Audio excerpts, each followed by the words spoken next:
અંકલેશ્વરની નામાંકિત માતે પશુ આહાર ફેક્ટરી દ્વારા સુરત નજીકના ખેડૂતો તથા પશુપાલકોને સરળતાથી પોતાના પશુઓ માટે પૌષ્ટિક અને સ્વાસ્થ્યવર્ધક પશુ આહાર નજીકથી જ પ્રાપ્ત કરી શકે તે માટે પોતાનો આઉટલેટ શરૂ કરવામાં આવતા પશુપાલકોમાં આનંદની લાગણી છવાઈ જવા પામી હતી। અંકલેશ્વર ડઢાલ ખાતે આવેલ સુદામા એસ્ટેટમાં આવેલ માતે પશુ આહાર ફેક્ટરીએ 3 મિત્રોના સાહસ થકી ઊભી કરાયેલ નવોદિત ફેક્ટરીમાં ખેડૂતો તથા પશુપાલકોને સરળતાથી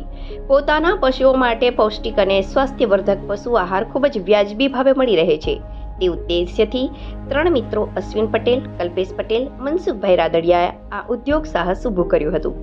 ખૂબ જ ટૂંકા સમયમાં ભરૂચ, અંકલેશ્વર, સુરતમાં તેમની પ્રોડક્ટ પશુપાલકોમાં વધુ પ્રમાણમાં માંગ ઊભી થતા આજરોજ આ ફેક્ટરીનું આઉટલેટનું ઉદ્ઘાટન એમટીસી બીપિંગ શોપ નંબર 36 રંગોળી ચોકડી નજીક સુરત ખાતે કરવામાં આવ્યું હતું, જેમાં સુરતના ભાજપના અગ્રણી નેતા ધાર્મિક માલવિયા દ્વારા રિબિન કાપી આ આઉટલેટને પશુપાલકો માટે ખુલ્લો મૂકવામાં આવ્યો હતો। આ શુભારંભ પ્રસંગે